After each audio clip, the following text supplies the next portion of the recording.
평화가 없는 세상이기에 평화를 갈구하는 우리의 찬양이 더욱더 간절하게 느껴집니다. 하나님의 궁극적인 샬롬은 하나님 나라에만 있는 것인데, 그래도 우리는 날마다 갈등과 아픔이 있는 세상에서 하나님의 평화를 구하면서 살고 있습니다.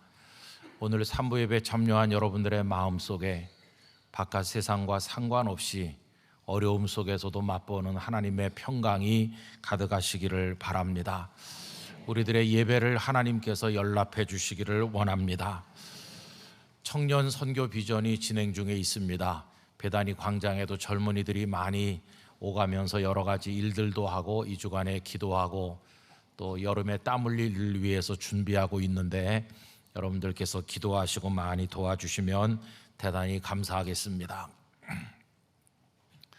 우리는 지난 봄에 나의 기도 노트를 하나씩 구하고 또 거기다 기도 제목을 적어가면서 기도를 드리고 있고, 지난 월요일부터는 나라사랑 정오 기도회, 또 오랜만에 철야 기도회까지 하고 있습니다. 우리 교회만 하는 것이 아니고 많은 교회들이 릴레이 금식 기도회도 하고 또 저녁 기도회를 하는 교회도 있습니다. 여러분, 이렇게 기도하게 된 것은 전 세계적인 자연재해, 끝날 줄 모르는 전쟁, 그리고 각 나라뿐만 아니라 우리나라 안에서도 여러 가지 혼란들과 교회들이 처한 위기를 인식하면서 지금은 기도할 때다 하는 생각을 가지고 하나님 앞에 기도드리게 된 것입니다. 우리가 더 간절하고 열심히 하나님의 은혜의 보좌 앞에 나가게 되기를 원합니다. 자, 그런데 하나님 앞에 나가 기도할 때 어떤 마음을 가지고 나가야 될 것인가 하는 생각을 하지 않을 수가 없는데, 오늘 이 시간에는 다윗의 생애를 들여다보면서 우리가 가져야 될 마음을 생각해 보려고 합니다. 여러분, 다윗의 인생은 왕이 되기 이전과 왕이 된 이후로 나누어서 생각할 수 있습니다. 그러면 그의 인생의 전반부와 후반부 중에서 정말 어려웠던 위기의 때는 언제라고 생각하십니까? 물론 다윗의 인생 전반부 굉장히 어려웠습니다. 어렸을 때는 가족들에게 별로 고임받지 못했고, 그리고 나중에는 골리앗과도 맞섰는가 하면 또 무수한 전쟁터를 누비기도 했고, 많은 공로가 있음에도 불구하고 사울 왕은 수천의 군사를 동원해서 그를 제거하기 위해서 추격하다 보니 그는 정말로 어려운 일이 많았고, 그래서 들판으로 혹은 동굴로, 그러다 마지막에는 다른 나라에 망명하지 않으면 안 되는 지경에까지 이르게 되었습니다. 그때도 위기의 때이기는 했습니다. 그러나 다윗의 인생 전반부가 위기이기는 했지만은 최악의 위기는 아니었다고 생각합니다. 왜 그러냐 하면 기도할 수 있었기 때문입니다. 그리고 기도했더니 하나님께서 그를 건지셨기 때문입니다. 시편을 통해서 그 사실을 확인해 볼 수 있는데, 시편이 전부 150개의 시로 이루어졌다는 거 잘 아시지 않습니까? 그 중에서 다윗의 시라고 공식적으로 언급된 것이 전부 73편이 되는데, 그 중에서도 이 시를 어떤 상황에서 지었구나 하는 것을 알려주는 그런 구체적인 표제어가 붙어 있는 시가 전부 12편이 있습니다. 그런데 그 12편 중에서 9편이 그의 인생 전반부에 하나님 앞에 올린 기도의 시들입니다. 나머지 3편만이 후반부에 하나님께 올린 겁니다. 그러면 그 9편은 전부 간절한 기도이므로 그런 인생의 전반부 위기가 연속되었지만 그때마다 하나님 앞에 부르짖어 기도했고 하나님께서는 그를 건지셨다는 것을 알게 됩니다. 가족들은 그를 별로 인정하지 않았으나 하나님께서는 그를 사랑하셔서 사무엘을 보내 기름을 부어 차기 왕이 될 사람으로 세우셨는가 하면 골리앗의 손에서 승리를 거두게 하셨고, 무수한 전쟁터를 누볐지만 그의 생명을 지키시고 승리를 안겨주셨을 뿐만 아니라 사울왕의 추격에서도 하나님께서는 생명 싸개로 그를 감싸시듯 하셔서 그를 보호해 주셨고, 또 그의 칼로 사울을 제거하지 않고도 순리적으로 이스라엘의 왕의 자리에 오르도록 하셨으니, 그때는 기도했고 기도의 응답을 받았던 때였다, 이렇게 생각하는 것입니다. 성도 여러분, 어려움을 당하시는 성도님들이 많으신 줄로 알지만, 그러나 기도하실 수 있다면 아직 최악의 위기는 아니라는 사실을 기억하시고 하나님 앞에 부르짖어 기도하시기를 바랍니다. 정작 다윗의 최악의 위기는 뜻밖에도 그의 인생 후반부에 있었습니다. 여러분, 후반부에 다윗은 하나도 부러울 곳이 없는 상황에 있었지 않습니까?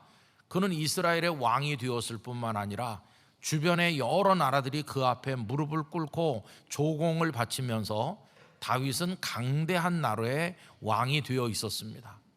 부귀와 영화가 극에 달하였습니다. 아쉬운 것이 아무것도 없었던 그때 뜻밖에도 그는 인생 최대의 위기를 맞이하게 된 것이었습니다. 여러분, 그가 위기를 맞이할 수밖에 없었던 것을 보여주는 내용은 그가 영적으로 하나님 앞에 다 풀어지고 최소한의 긴장마저도 유지하지 못했다 하는 데서 볼 수 있습니다.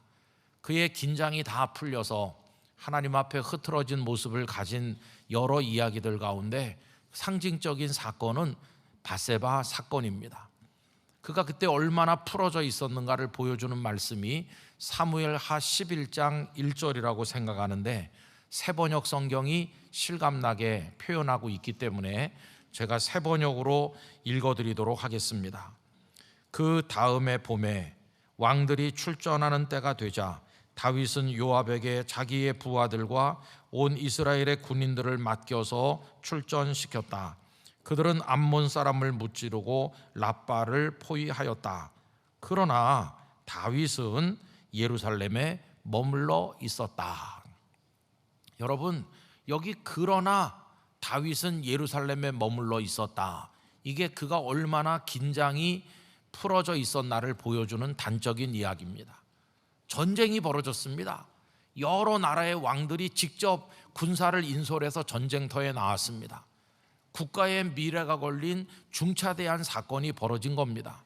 그런데 다윗은 수하 장군들만 내보냈고 자신은 왕궁 예루살렘에 그대로 남아 있었다는 것입니다. 여러분, 그럼 궁궐에 남아서 무슨 일을 했나요? 국가의 미래를 도모하고 창조적이고 또 아주 보람 있는 일들을 도모했습니까? 그렇지 않습니다. 그 다음 절에 보면 그는 왕궁 옥상을 한가하게 거닐고 있었던 걸 보여주는데, 다른 나라의 왕들은 전부 피가 튀는 전쟁터에 나와 있는데 그는 한가하게 거닐고 있었습니다. 그러다가 한 여인이 눈에 들어왔고 누군지 알아본 결과 자신을 충직하게 섬기는 부하 장군 우리야 장군의 아내라는 것을 알았음에도 정욕에 눈이 먼 그는 그 여인을 끌어들여 그를 범하게 되니 하나님 앞에 도저히 있을 수 없는 악을 저지르게 된 것입니다. 여러분, 그의 악은 거기서 멈추지 않고 우리야 장군을 전쟁터 가장 치열한 곳에 배치하게 하여 적의 칼에 죽게 만드는 천인공노할 악행까지 저지르니 하나님 앞에서 얼마나 큰 죄를 범했는지 알 수 없는 그런 짓을 벌이고 있었다는 것입니다. 여러분, 이게 그의 위기가 아닐까요? 전반부의 위기와 후반부의 위기는 그 성격이 전혀 다릅니다. 전반부의 위기는 전부 바깥에서부터 그에게 왔는데 이 후반부의 위기는 다윗이 스스로 자초했다 하는 것이 우선 전혀 다릅니다. 그리고 전반부의 위기들은 최악의 위기는 아니라고 아까 말씀드린 것처럼 그때는 기도할 수 있었고 기도를 했더니 하나님께서 그를 건져 주셨습니다.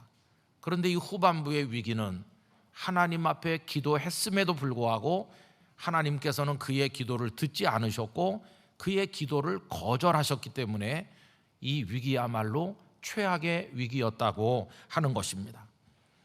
여러분, 우리야 장군을 죽이기까지 그의 악이 자행된 다음에 하나님께서는 나단 선지자를 보내서 그를 책망하셨는데 하나님의 책망하시는 말씀이 정말 무서운 말씀이었습니다.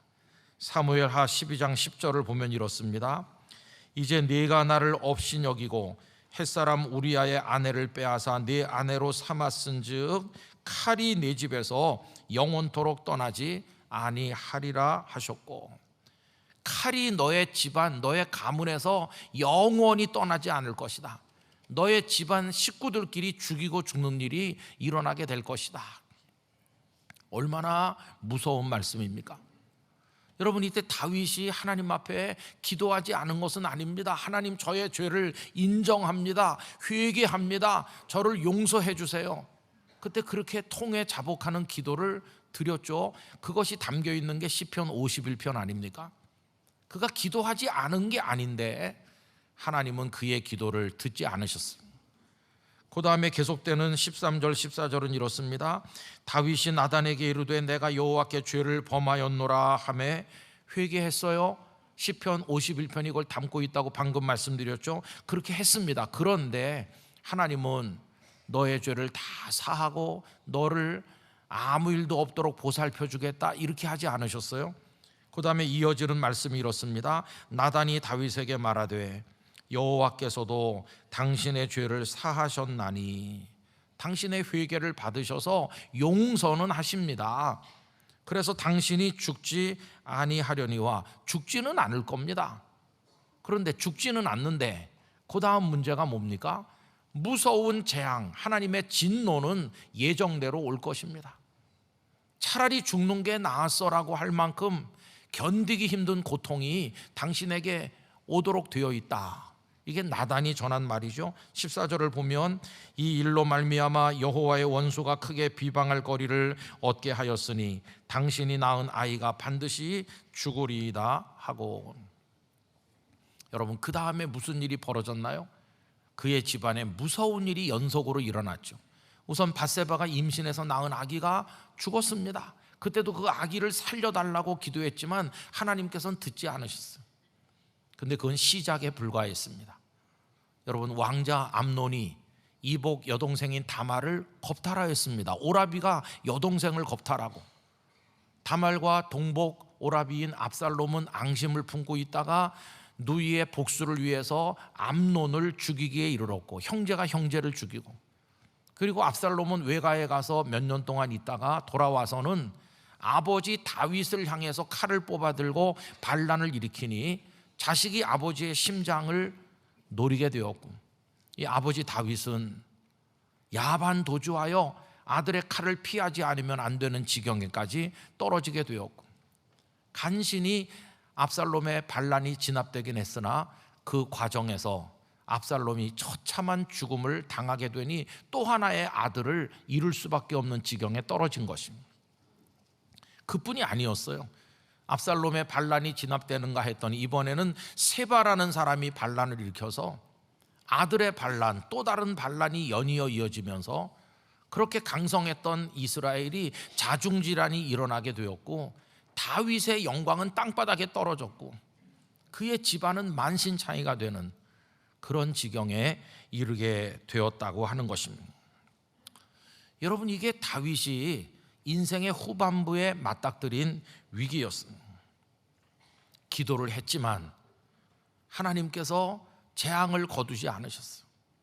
눈물로 부르짖었지만 칼이 너의 집을 떠나지 않을 것이라고 말씀하셨고, 그게 그대로 됐어요. 여러분, 기도한다고 다 기도가 통하는 건 아닙니다. 기도를 했지만 기도 드린 대로 되지 않는 경우도 있다는 것을 알아야 됩니다. 내가 부르짖었지만 하나님께서 전혀 듣지 않으실 때도 있다.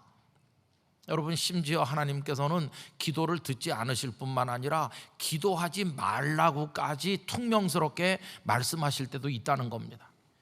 예레미야 7장 16절에 이런 말씀이 있습니다. 그런즉 너는 이 백성을 위하여 기도하지 말라.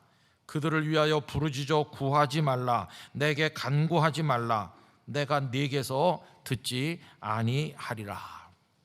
여러분, 예레미야가 누굽니까?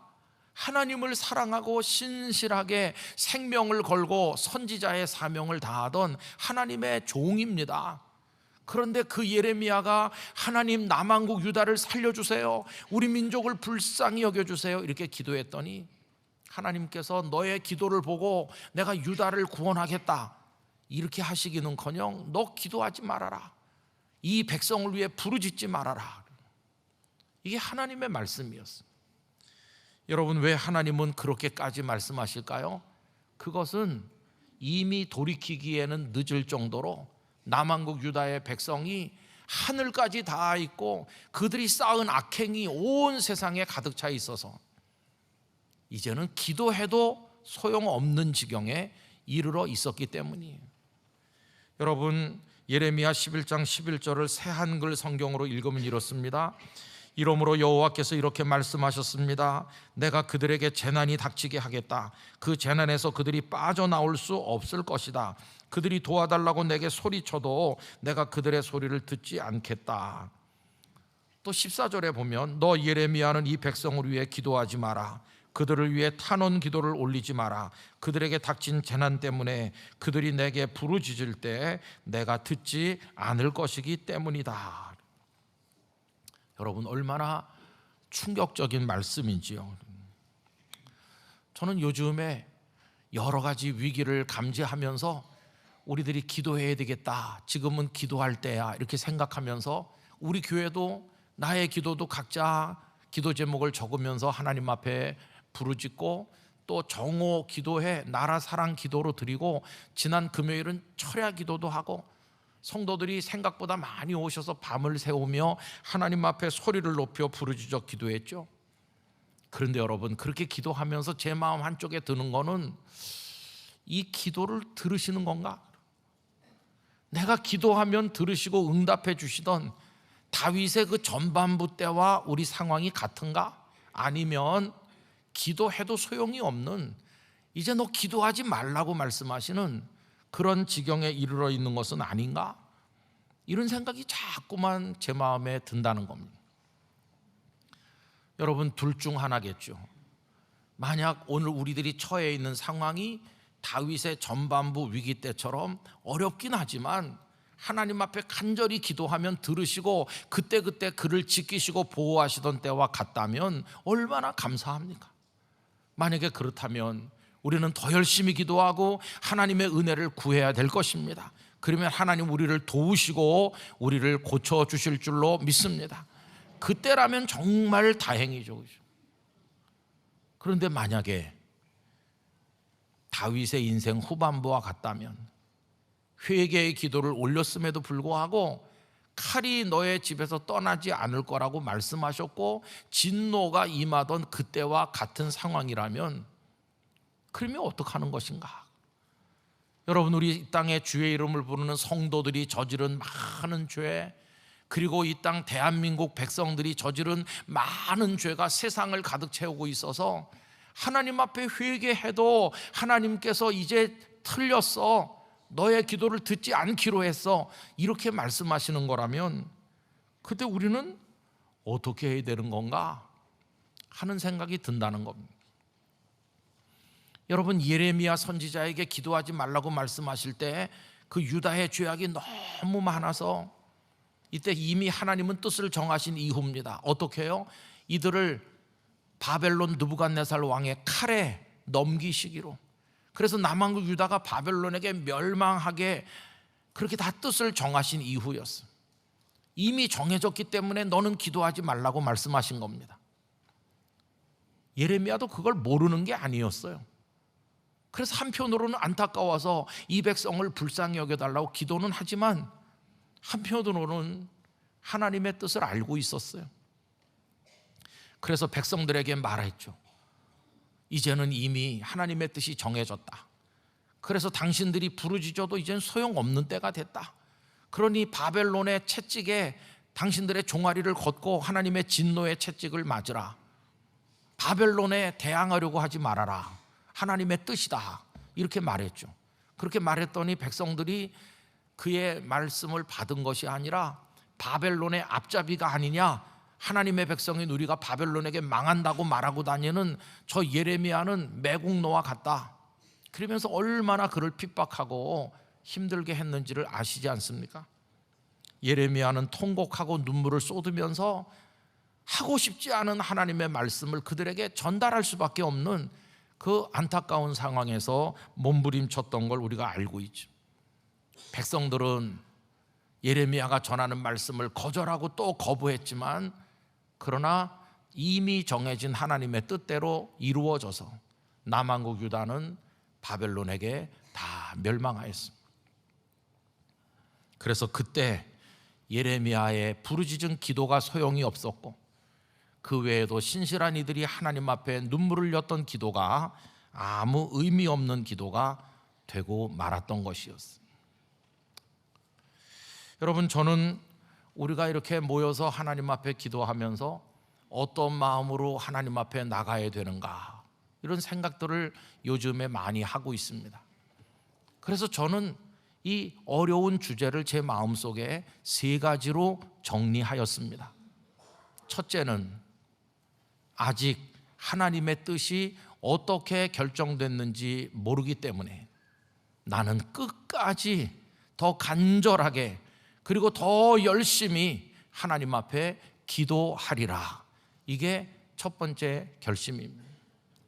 우리 성도 여러분, 하나님께서 우리 개인과 가정과 이 땅의 교회들과 대한민국과 우리 한민족의 미래를 위해 어떻게 뜻을 정하셨는지 우리는 알지 못합니다.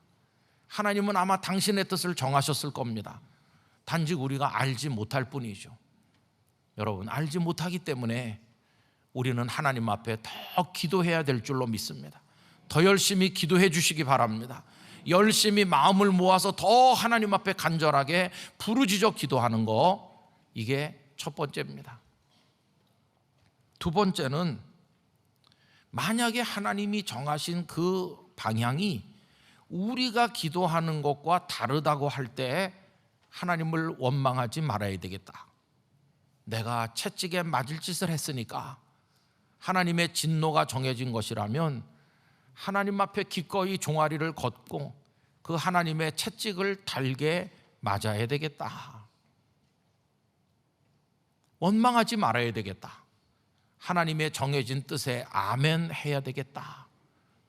그것이 최소한으로 하나님에 대한 우리의 태도가 아닌가, 그렇게 생각했습니다. 여러분들께서 기도하신 대로 여러분의 생애와 가정과 우리 교회와 이 땅에 이루어진다면 더할 나위 없이 감사한 일이니 하나님 앞에 영광을 돌리실 것이요, 만약에 우리의 기도와는 다른 방향으로 정해져 인도된다 할지라도 여러분, 그것에 대해서까지 아멘으로 따르실 수 있는 마음을 가지시기를 부탁을 드리는 것입니다. 그럼 희망이 없는 것인가? 만약에 우리가 기도하는 것과 전혀 다른 방향으로 하나님이 정하신 거면 이제 우리는 다 끝난 것인가?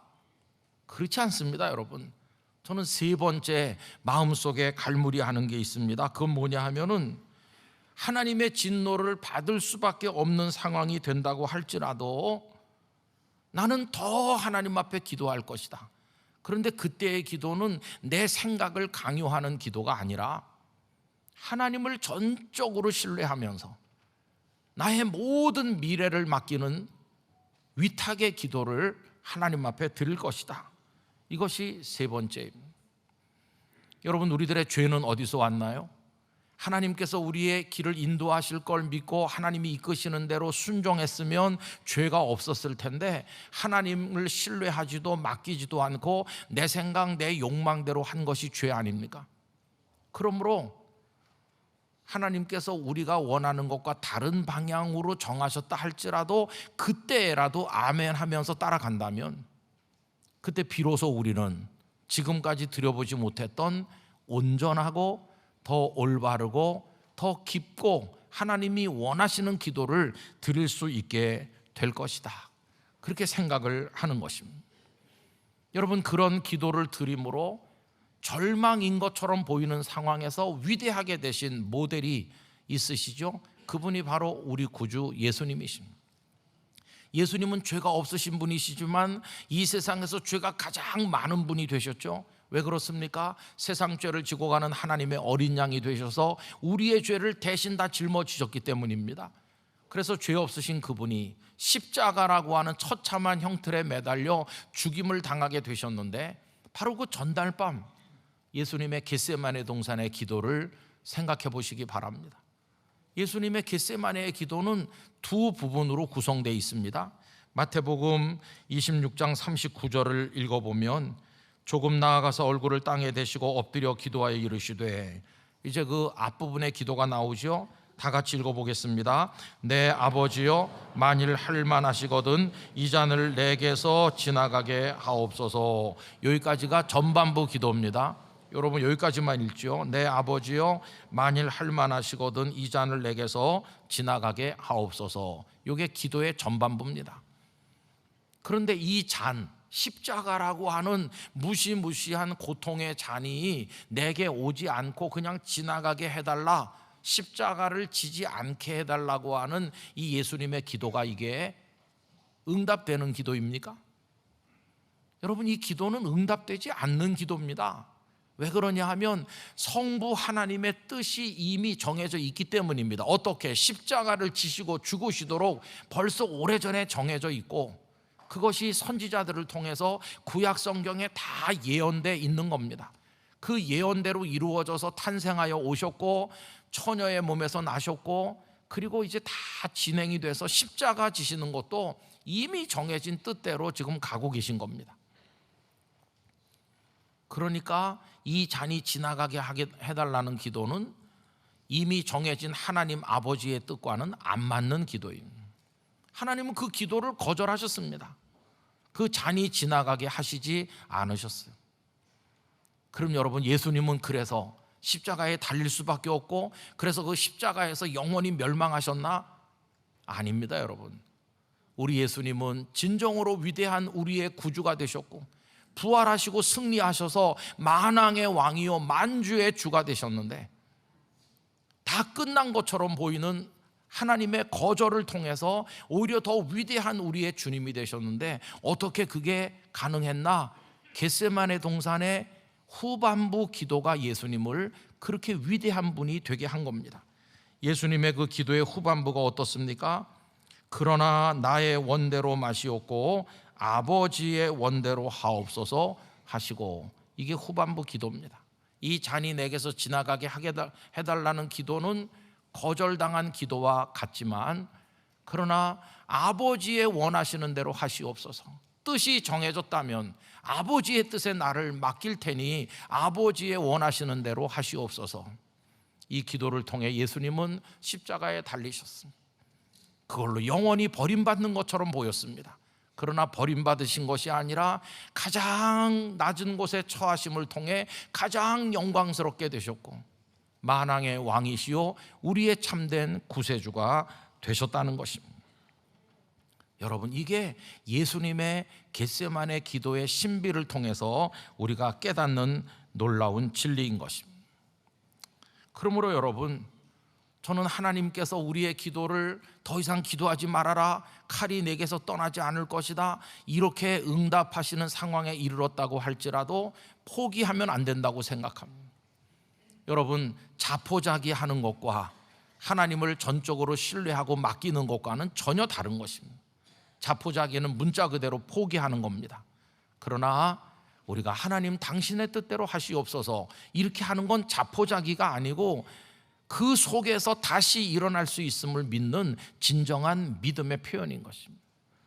그러면 기도하지 말라고 하시고 기도를 듣지도 않으시겠다고 하는 하나님을 우리가 어떻게, 무슨 근거로 신뢰할 수 있는 것일까요? 우리가 하나님을 그 지경에서도 신뢰할 수 있는 근거가 있다면 그게 뭘까요? 그건 다른 게 아니라, 하나님은 우리를 아프게 하기도 하고 때리시기도 하고 하지만 절대로 우리를 영원히 버리실 수 없는 사랑을 가지신 하나님이심을 믿는 데 근거하는 것입니다. 하나님은 우리에게 섭섭하게 말씀할 때도 있어요. 우리에게 화를 내실 때도 있어요. 종아리를 거두라고 하실 때도 있어요. 아프게 때릴 때도 있어요. 그러나 절대로 우리를 영원히 버리실 수 없는 사랑의 하나님이심을 우리가 믿기 때문이에요. 그래서 그 절망의 상황에서도 우리는 하나님께 나가지 않을 수 없다 하는 것입니다. 여러분, 성경에 많은 인물들이 등장하는데 다윗이 흠도 티도 없기 때문에 하나님께서 다윗을 우리 앞에 제시하십니까? 아닙니다. 아까 말씀드린 것처럼 그는 보통 사람은 상상도 못할 악행을 저지른 사람이죠. 그런데도 왜 다윗이 성경의 중요한 인물로 등장하는 것일까요? 그것은 다른 게 아니라 그에게 한 가지 특별한 게 있기 때문이에요. 그 특별함이란 다른 게 아니라 칼이 내 집에 떠나지 않을 것이다. 이렇게까지 냉정하게 말씀하심에도 불구하고, 또 가족 간에 많은 비극적인 일이 일어남에도 불구하고 아직도 하나님을 놓지 않는, 그의 집요하게 하나님을 향해 매달리는, 바로 그것 때문에 하나님은 그를 특별하게 여겨 주신다는 것입니다. 여러분, 그걸 보여주는 말씀이 시편 3편입니다. 이 시편 3편 앞에 표제어가 붙어 있는데 이걸 주목해서 볼 필요가 있습니다. 뭐라고 되어 있습니까? 다윗이 그의 아들 압살롬을 피할 때에 지은 시라고 되어 있죠. 여러분, 이거는 이미 모든 게 다 끝난 것처럼 보이는 절망의 때입니다. 그의 인생의 후반부, 하나님께서 예고하신 그대로 칼이 그 집에 떠나지 않아서 외가로 도망가 있던 압살롬이 돌아와 아버지를 향해 칼을 빼들고 반란을 일으킨 이 지경이죠. 이제는 다 끝난 것처럼 보이는, 아들 피해서 야반 도주하는 이 초라한 아버지, 무슨 희망이 있겠어요? 그런데도 그때 이 절망 속에서도 그는 하나님을 부르기를 멈추지 않았어요. 여러분, 오늘 본문 시편 3편 1절과 2절을 보십시오. 그가 하나님을 부르고 있잖아요. 여호와여, 나의 대적이 어찌 그리 많은지요. 일어나 나를 치는 자가 많으니이다. 이렇게 부르짖잖아요. 여호와여 라고 부르고 있잖아요. 여러분, 설령 우리의 죄가 너무 많아 하나님께서 너 기도할 필요 없다, 너의 기도 이제 듣지 않을 거야, 내 뜻은 정해졌어 라고 말씀하신다 할지라도 우리 영락교회 성도 여러분, 하나님을 계속해서 부르시기 바랍니다. 그렇게 말씀하셔도 하나님을 계속 불러야 되는 거예요. 다윗이 그렇게 하나님을 부르고 있는 거잖아요. 2절은 어떻습니까? 많은 사람이 나를 대적하여 말하기를 그는 하나님께 구원을 받지 못한다 하나이다. 그때 압살롬의 뒤에 가서 선 사람들, 어저께까지는 다윗의 신하였는데 갑자기 압살롬의 편에 가담한 사람들이 뭐라고 했겠어요? 다윗 한때는 굉장했지, 그러나 이제는 다 끝났어. 다윗의 시대는 끝났어. 하나님도 저 사람 버린 거야. 그 지경에 이르렀을지라도 다윗은 여호와 하나님을 부르는 걸 멈추지 않았어. 지금 이 땅의 성도들이 해야 될 일이, 이 상황에서도 끝까지 설령 하나님이 내 기도를 안 듣는다고 말씀하는 상황이 된다 할지라도 포기하지 않고 하나님을 부르는 거, 여러분, 그거 우리가 해야 된다는 것이. 그러면서 다윗은요, 그 속에서도 하나님을 신뢰함으로 평안을 누리고 있었다는 믿기 어려운 모습을 그 다음에 볼 수 있죠. 3절부터 보면 이렇습니다. 여호와여, 주는 나의 방패시요 나의 영광이시요 나의 머리를 드시는 자이시니이다. 과거에만 그런 게 아니라 지금도 하나님은 그러신 줄 믿습니다. 이렇게 하고, 내가 나의 목소리로 여호와께 부르짖으니 그의 성산에서 응답하시는도다. 응답하시는 게 뭐 눈에 보입니까? 쫓겨서 도망가는데 뭐가 응답이에요? 그런데도 응답이 있을 것을 포기하지 않고 믿는 모습을 볼 수 있죠. 5절은 참 이해되지 않는 놀라운 모습인데요, 그 지경에서 뭐라고 말하냐 하면 내가 누워 자고 깼다고 얘기해요. 여러분, 잠이 오겠어요? 잠이 오겠냐고요. 그런데도 다윗은 자기가 누워서 자고 깼다. 왜? 어떻게 그렇게 가능한가? 여호와께서 나를 붙드심이로다. 아니, 하나님께서 버린 것 같은데, 하나님께서는 너 진노야, 진노가 너에게 정해진 뜻이야. 그런데도 하나님 날 붙드신다. 6절, 천만인이 나를 애워싸 진친다 하여도 나는 두려워하지 아니하리로. 얼마나 그가 하나님을 향해 포기하지 않는 끈질긴 믿음을 가지고 있는지를 알 수 있는 거죠. 여러분, 이런 담대함과 이해할 수 없는 평안을 누리면서 하나님을 끝까지 부르는, 이건 어디서 온 것입니까? 하나님밖에 소망이 없음을 알기 때문이죠. 7절 8절, 여호와여 일어나소서, 나의 하나님이여 나를 구원하소서. 주께서 나의 모든 원수의 뺨을 치시며 악인의 일을 꺾으셨나이다. 구원은 여호와께 있사오니 주여 복을 주의 백성에게 내리소서. 하나님이 냉정하게 야단하시고 이제 너는 다 뜻이 정해진 채로 너에겐 진노밖에 남은 게 없어, 그렇게 말씀하는데도 여전히 하나님을 향해 하나님, 맞을 준비가 돼 있습니다. 때리세요. 때리셔도 좋습니다. 그래도 나는 하나님 놓을 수 없어요. 이게 다윗의 모습인 것을 우리가 알게 되는 거죠. 그러면서 다 맡겼어요. 살리시든지 죽이시든지 마음대로 하세요. 그래도 나는 하나님을 놓지는 않겠어요. 여러분, 오늘은 청년주일이에요. 청년들은 의욕과 포부가 넘치고 비전을 가지고 하나님 앞에 부르짖어요. 그 젊음의 열정은 아름다운 거예요. 하나님을 의지하면 뭐든지 다 할 수 있다. 참 멋진 믿음이에요. 그러나 거기 더하기 한 줄이 필요해요. 혹시 내가 부르짖는 대로 되지 않는다 할지라도, 하나님의 뜻이 내 원과 다르다 할지라도, 그래서 내가 아픔을 당하고 어려움을 당한다 할지라도, 그래도 나는 하나님께 맡기고 포기하지 않겠습니다. 그 한 줄이 더해지면 젊음에다 성숙함이 조화를 이룰 때 정말 멋진 신앙을 가지게 될 것이에요. 다윗은 궁극의 믿음을 가지고 하나님 앞에 매달린 걸 볼 수 있어요. 여러분, 지금 대한민국의 그리스도인들이 가져야 될 믿음은 바로 그런 차원의 믿음이라고 생각합니다. 그래서 다윗의 시 중에서 시편 30편 5절 역시 그런 고백이 나와 있잖아요. 다 같이 화면을 보면서 읽어보겠습니다. 그의 노여움은 잠깐이요 그의 은총은 평생이로다. 저녁에는 울음이 깃들일지라도 아침에는 기쁨이 오리로다. 할렐루야. 이 땅의 교회들과 우리나라, 우리의 기도 제목이 미치는 모든 곳에 지금은 눈물을 흘리는 때라고 할지라도, 하나님 우리를 아프게 치신다 할지라도 반드시 기쁨의 아침이 올 줄로 믿습니다. 지금은 하나님이 등 돌리시고 계신 것 같아도 하나님 하고 부르면 반드시 다시 우리를 안아주실 줄 믿습니다. 그 하나님 믿고 우리는 이 주간에도 기도하는 것이, 성도 여러분, 우리 간절히 열심히 기도하길 원합니다. 끝까지 부르짖길 원합니다. 그러나 결과는 하나님께 맡기고 믿음으로 나가길 원합니다. 전적으로 하나님을 신뢰하며 맡기시기를 원합니다. 혹시 우리가 기도하는 대로 안 돼도 그래도 하나님을 부르는 일을 멈추지 마시기를 바랍니다. 그러면 하나님은 우리를 도와주실 것입니다.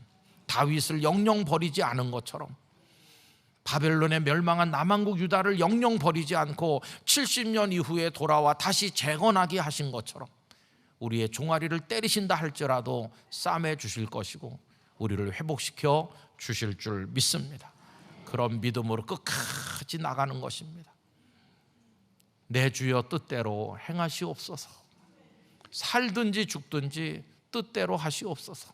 이 찬송가 가사 그대로 다 맡기고 끝까지 주의 이름을 부를 때 하나님은 우리를 불쌍히 여겨주실 줄 믿습니다. 기도하겠습니다. 아버지 하나님, 큰 죄를 지은 자로서 은혜를 구할 염치도 체면도 없는 저희들입니다.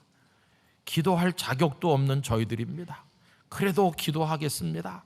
설령 듣지 않으신다 할지라도, 우리의 원하는 대로 하시지 않는 게 하나님의 정해진 뜻이라 할지라도, 그래서 우리의 종아리를 때리신다 할지라도 그래도 하나님의 사랑을 믿고 부르짖겠습니다. 주여 저희를 버리지 마라 주시옵시고 저희를 건져 주시옵소서. 예수님의 이름으로 기도하옵나이다. 아멘.